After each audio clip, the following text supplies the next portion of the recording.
e o Jornal Nacional vai revisitar a história numa série especial de reportagens. Hoje, a primeira delas é dedicada às pioneiras. Mulheres que abriram portas e derrubaram barreiras para que outras mulheres pudessem jogar futebol. Eu acho que os frutos, né, ele vem sendo colhido, né, aos pouquinhos, ano após ano.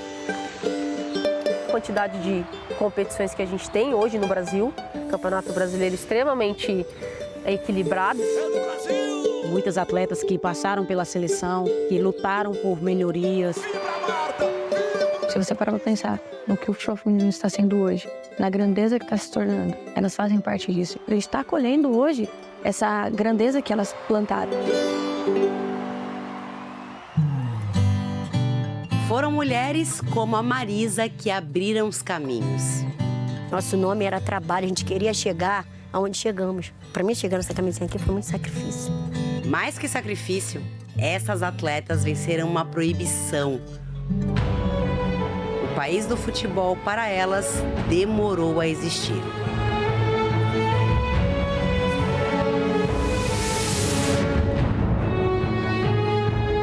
No dia 14 de abril de 1941, o então presidente Getúlio Vargas decretou: às mulheres não se permitirá a prática de desportos incompatíveis com as condições de sua natureza.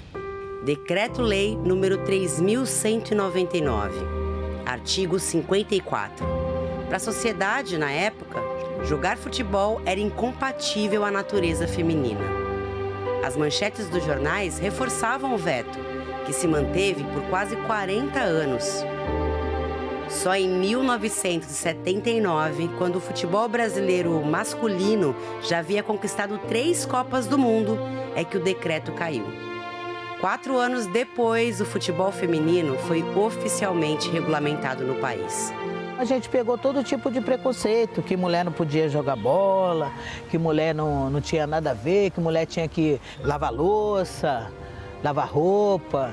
Um pouco de torcida que ia para a beirada do campo, eles iam já justamente para hostilizar a gente, né?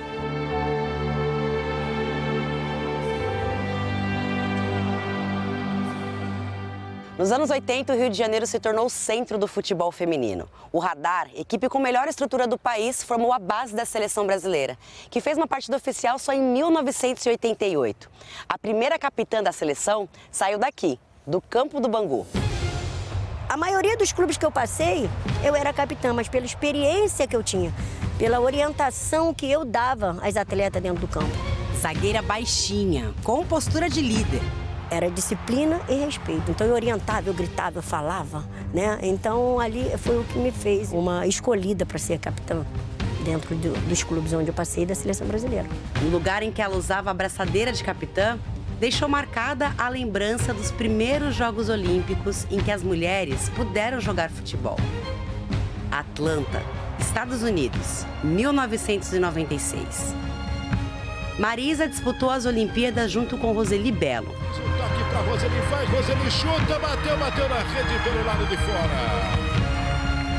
Atacante, camisa 11 da seleção. O mesmo número de Romário. Peguei a camisa do Romário, eu tenho a camisa até hoje. Pegou, mas não só porque era fã dele.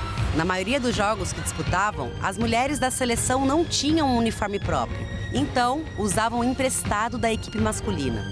A gente usava, porque não tinha uniforme pra gente, né, do feminino, a gente tinha que usar o uniforme e devolver o uniforme, calção, camisa, era tudo enorme. A gente jogava por amor à camisa mesmo.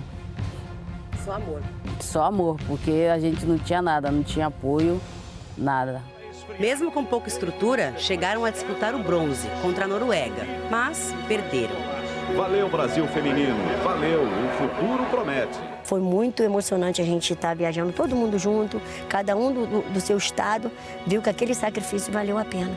E a gente está representando a seleção brasileira. Eu agradecia muito por estar naquele momento. A primeira Copa do Mundo masculina aconteceu em 1930. A feminina, 61 anos depois, só em 1991. E o Brasil caiu na primeira fase. Na terceira edição do Mundial, em 99, a seleção brasileira conseguiu o primeiro grande resultado. O cabelo raspado de Cici, na época, chamou a atenção. Foi um absurdo no Brasil, imagina. Então eu tive que escutar um monte de coisa, mas isso não me afetou em nada. Ela foi uma das artilheiras com 7 gols e eleita a segunda melhor jogadora. A seleção encontrou a Noruega de novo na decisão do terceiro lugar. Mas dessa vez, nos pênaltis, deu Brasil. A gente teve que passar por cima disso tudo para poder chegar onde a gente chegou, que é abrir as portas para essa nova geração. A partir daí, muitas meninas no Brasil passaram a enxergar o futebol como uma chance para mudar de vida.